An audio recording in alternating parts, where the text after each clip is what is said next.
안녕하세요. 자동차 읽어주는 남자 이상입니다. 오늘 여러분들께 소개해드릴 내용은 바로 요즘 제일 핫한 차량인 기아자동차 K7에 대한 내용입니다.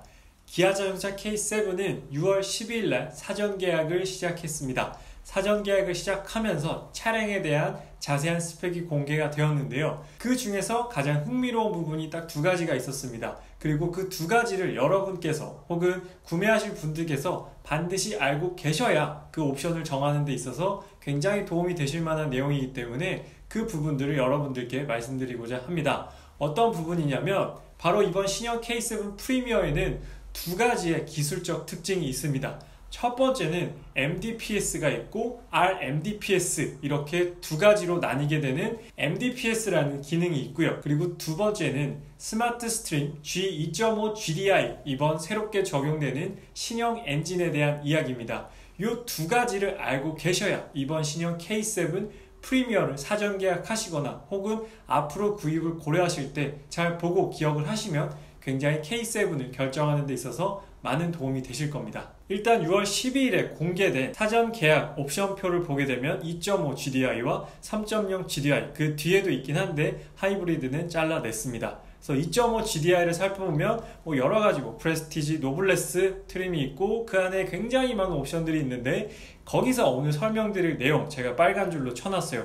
속도 감음형 전동식 파워 스티어링 휠 MDPS가 있고요. 그리고 쭉 내려와서 3.0 GDI 노블레스 옆에 보시면 렉 구동형 전동식 파워 스티어링 휠 RMDPS 이렇게 상단 2.5 GDI는 MDPS라고 적혀 있고 하단 3.0 GDI에는 RMDPS라고 적혀 있습니다. 아마 K7 옵션표 한번 보셨던 분들은 한 번씩 보셨을 거예요. MDPS와 RMDPS 이게 도대체 무슨 내용인가, 이게 무슨 옵션이길래 이렇게 적혀 있고 이게 과연 차를 결정하는 데 중요한 요소인가, 굉장히 고민 많이 하셨을 텐데 오늘 정확히 여러분들께 말씀드리도록 하겠습니다. 일단 MDPS와 RMDPS를 정의하고 넘어가도록 하겠습니다. MDPS는 여기 쓰여진 것처럼 속도 감음형 전동식 스티어링 휠이에요. 그리고 RMDPS는 렉 구동형 전동식 파워 스티어링 휠입니다. 파워 스티어링 휠이라고 하면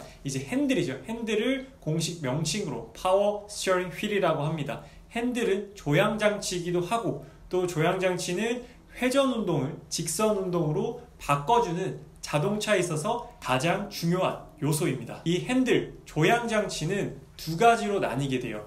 유압식이 있고 전자식이 있습니다. 유압식은 예전에 쓰던 방식이고 요즘엔 대부분 전자식을 써요. 전자식은 또 두 가지, 크게 두 가지예요. 조금 더 나뉘게 되는데 오늘 설명드릴 내용 CMDPS와 RMDPS 이렇게 두 가지의 방식으로 나뉘게 됩니다. 그렇다면 MDPS, 제가 계속 말했는데 MDPS가 뭐야? MDPS가 도대체 뭐길래 이렇게 설명을 하는 건지 여러분들께 말씀을 드릴게요. MDPS란 모터 드리븐 파워 스티어링 휠의 약자입니다. 그리고 이건 글로벌적으로는 일렉트릭 파워 스티어링이라고 불러요. 전자식 파워 스티어링 휠이라는 겁니다. 근데 현대 기아에서만 유독 EPS라는 명칭을 쓰지 않고 MDPS라는 자체적인 그런 명칭을 쓰고 있어요. 그래서 해외에서는 EPS를 쓰고 있고 국내 현대 기아는 MDPS라는 용어를 씁니다. 그래서 결국엔 이 두 가지 용어가 똑같은 거예요. 똑같은 용어를 이렇게 조금 다른 방식으로 쓰고 있습니다. 그렇다면 MDPS는 어느 정도 이해하셨죠? 네, 전자식 파워 스티어링을 MDPS라고 한다. 그리고 나서 MDPS가 또 두 가지로 나뉜다라고 말씀드렸잖아요.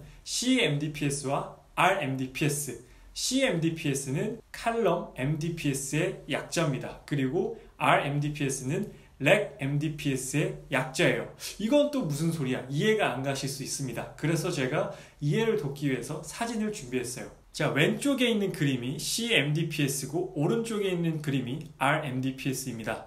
왼쪽 일단 컬럼 MDPS, 컬럼은 우리말로 기둥을 뜻합니다. 그림을 보게 되면 뇌산자로 이렇게 기둥이 있잖아요. 그래서 가장 가운데 지금 직선으로 뻗어 있는 걸 컬럼이라고 하는데 거기에 이제 모터가 위치한 겁니다. 그림으로 보시면 모터 로케이션이라고 되어 있는 저 부분에 이제 모터가 장착이 되어 있는 거고요. 그리고 오른쪽 그림 RMDPS를 보게 되면 가장 밑에 저기 렉이라고 쓰여져 있죠. 저 렉의 모터가 위치해 있는 겁니다. 그래서 왼쪽 컬럼은 기둥 쪽에 위치해 있고 이제 오른쪽 렉은 밑에 있는 일자로 한일자로 그어진 저 위치에 모터가 위치해 있다. 그래서 CMDPS와 RMDPS는 모터를 어디에 위치시키느냐의 차이예요. 그래서 이것만 기억하시면 됩니다. CMDPS는 기둥에 있고 RMDPS는 렉이라는 부품에 위치해 있다. 이렇게 그림으로 쉽게 이해하시면 됩니다. 그럼 또 궁금해지죠? 그래, 컬럼은 이해했어. 그럼 렉은 또 뭐야? 렉 MDPS를 조금 더 자세히 살펴보도록 하겠습니다. 왼쪽 하단에는 방금 보셨던 그 그림이에요. 렉이 가장 밑에 한일자로 그어져 있는 바로 그 부품인데 오른쪽 그림을 보면 렉이 있고 피니언이 있습니다. 렉은 톱니바퀴를 일자로 넓게 펼친 그런 부품이고 피니언은 말 그대로 톱니바퀴 모양의 부품입니다. 그래서 이 두 가지 부품이 만나면 바로 하단에 있는 그림처럼 이렇게 그림이 됩니다. 그래서 밑에 렉이 있고요. 피니언이 이렇게 돌아가는 톱니바퀴 모양의 부품이에요. 그래서 지금 피니언 위에 기둥이 있잖아요. 그게 바로 컬럼입니다.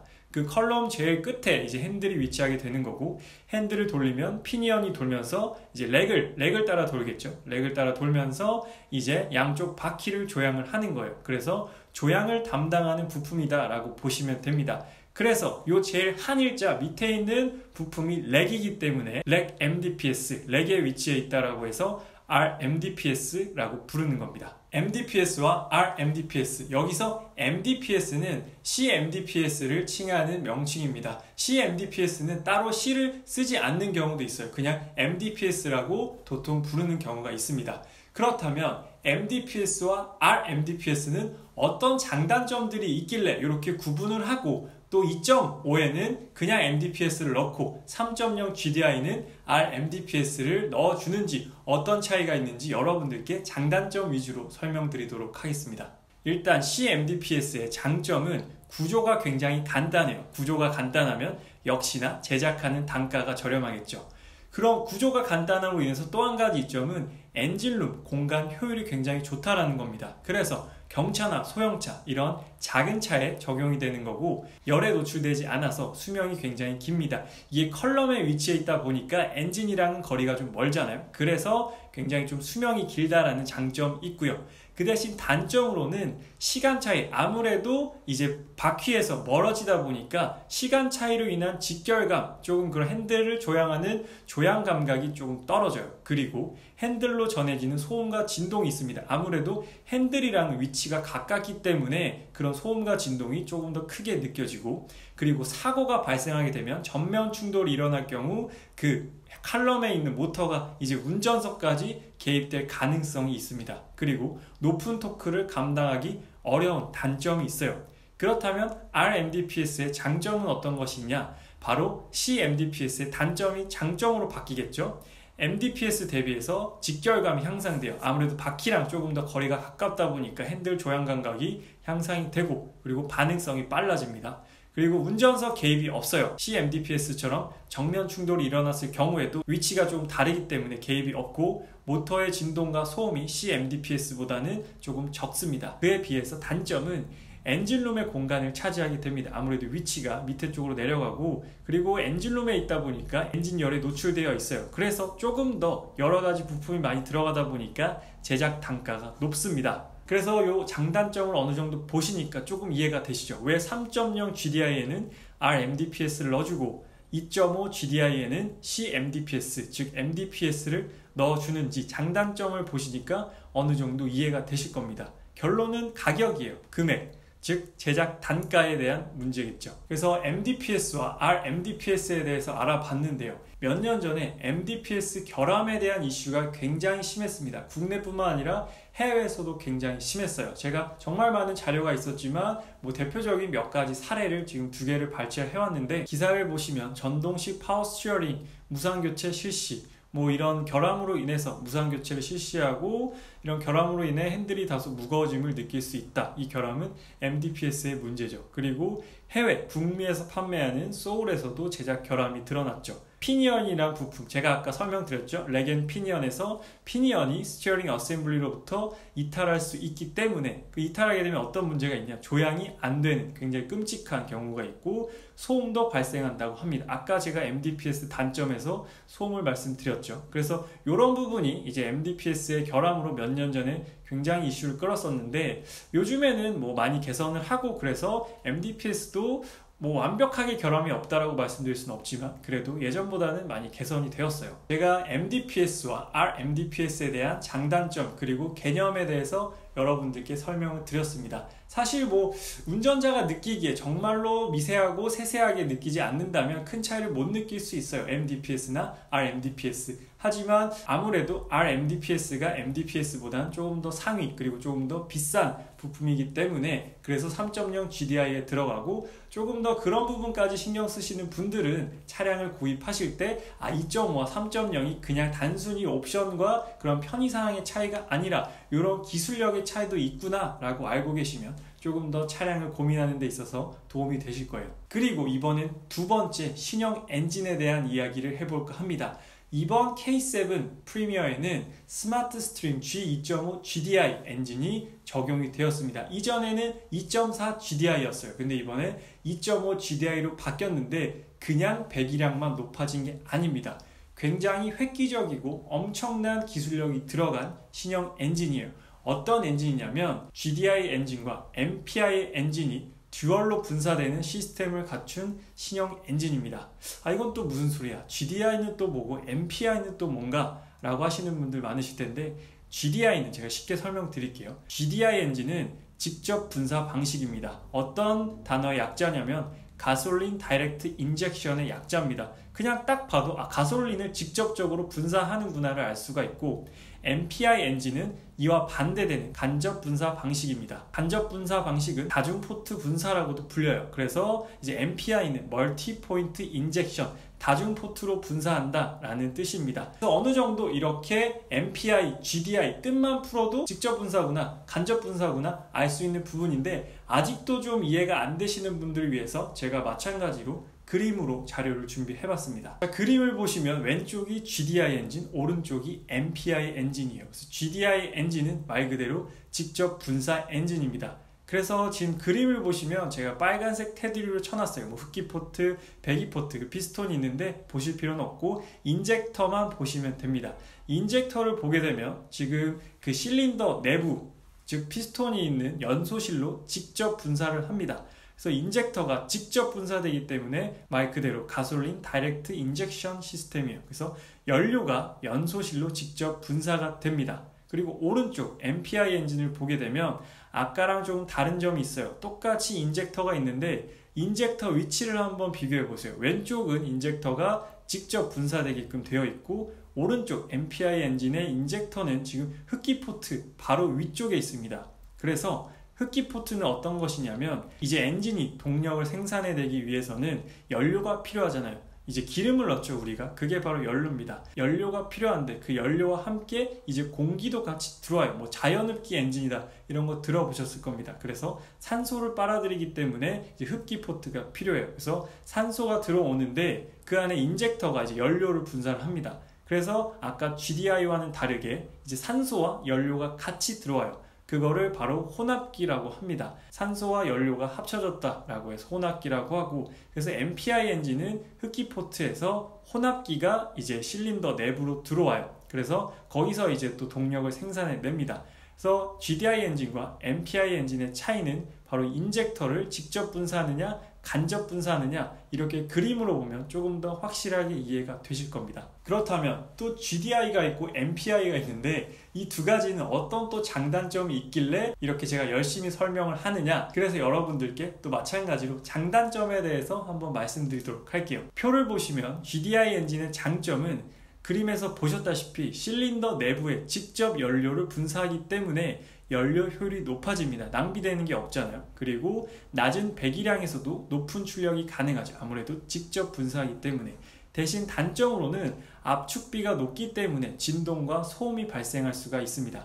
그리고 인젝터 설치로 인해서 구조가 복잡해지고 카본 슬러지가 MPI 간접 분사 대비 2배에서 3배 발생해요. 그래서 카본 클리닝과 같은 그런 걸 주기적으로 해줘야 조금 더 오래 길게 수명을 유지할 수가 있어요. 그리고 MPI 간접 분사 방식의 장점은 역시나 구조가 단순해요. 그로 인해 소음이 적고 내구성 확보에도 유리합니다.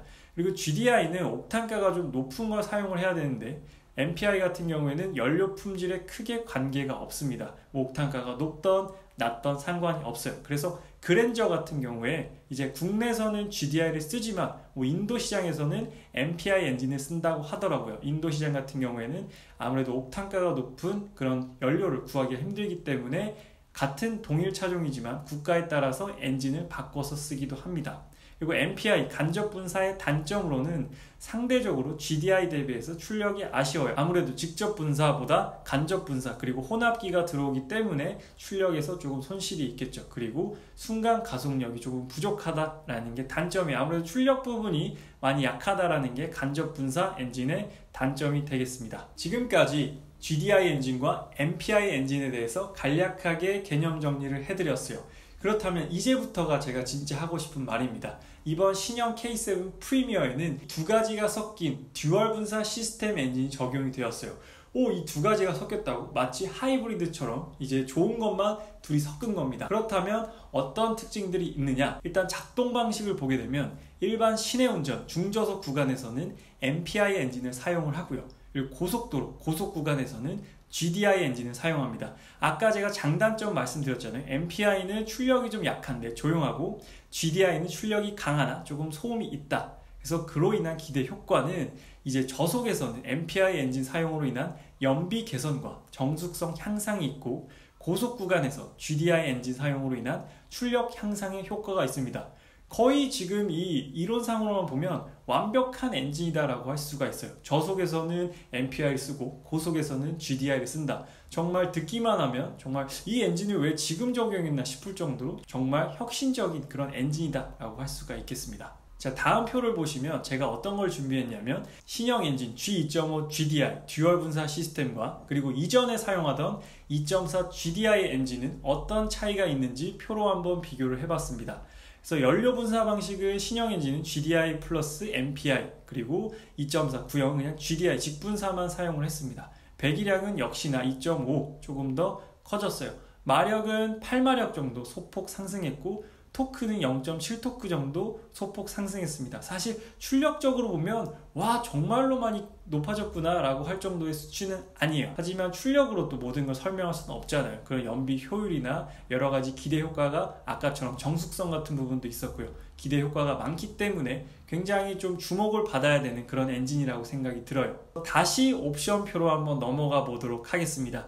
지금 제가 그래서 두 가지 기술적인 특징을 말씀드렸어요. MDPS와 신형 엔진에 대한 특징, 그래서 이 개념을 가지고 다시 한번 옵션표를 되새겨 보도록 하겠습니다. 그래서 2.5 GDI 보시면 노란 라인으로 그은 거 스마트 스트림 G2.5 GDI 엔진이요. 지금 설명을 들으셨기 때문에 어떤 엔진인지 이제 기억하시겠죠? 듀얼 분사 시스템을 사용하는 바로 그런 엔진입니다. 저속에서는 MPI를 쓰고 고속에서는 GDI를 쓰는 굉장히 혁신적인 엔진이다 라고 기억을 하시면 되고, 그리고 옆에 쭉 내려오면 빨간색으로 제가 또 라인을 그어놨어요. 속도 감음형 전동식 파워 스티어링 휠 MDPS, 따로 CMDPS라고 적지 않았어요. 그냥 MDPS로만 적어놨습니다. 그리고 쭉 내려오셔서 3.0 GDI 엔진 V6 3.0 GDI 플러스, 여기는 이제 RMDPS가 적용이 되었습니다. 그래서 이거는 이전에 사용하던 엔진과 똑같은 엔진이에요. 똑같은 엔진인데 이제 RMDPS와 적용된다라고 기억을 하시면 됩니다. 그래서 제가 전반적인 개념은 다 잡아드렸어요. 그래서 2.5와 3.0 GDI는 옵션 부분, 여러 가지 12.3인치 자연의 소리 굉장히 옵션들이 빌트인 캠, 후방 카메라, 통풍 시트 일일이 나열할 수 없을 정도로 옵션 차이가 많이 나지만, 그런 옵션도 중요하지만 차의 본질은 잘 돌고 잘 서고 잘 달리는 게 차의 본질이잖아요.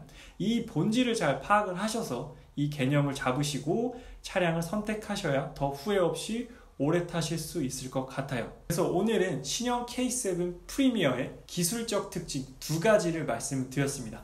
첫 번째는 MDPS와 RMDPS의 차이점, 그리고 장단점을 설명을 드렸고, 두 번째는 스마트 스트림 G2.5 GDI 엔진, 즉 신형 엔진이 탑재되는 그 엔진에 대한 특징과 이전 2.4 GDI 대비해서 어떤 부분이 향상됐고 신형 엔진은 어떤 특징을 가지고 있는지에 대해서 여러분들께 말씀을 드렸습니다. 그래서 이 두 가지만 잘 알고 계시면 크게 옵션 고르는데 어려운 부분은 없으실 거예요. 나머지 부분들은 뭐 우리가 익숙한 개념이기도 하고 또 눈으로 읽으면 다 이해가 되는 부분이잖아요. 그래서 이 두 가지 부분을 좀 이해가 안 되거나 어려워하시는 분들이 계실 것 같아서 한번 개념을 잡아드리고자 이렇게 리뷰를 준비하게 되었습니다. 그래서 신형 K7 프리미어가 정말 그 열기가 엄청나고 관심도 정말 뜨겁다라고 합니다. 제 주변에서 지금 두 분이 사전 계약을 넣어 놓으셨어요. 그래서 저도 정말 하고 싶었지만 저는 조금 더 기다렸다가 제네시스 GV80 살펴보도록 하겠습니다. 그래서 오늘 신형 K7 프리미어 기술적 특징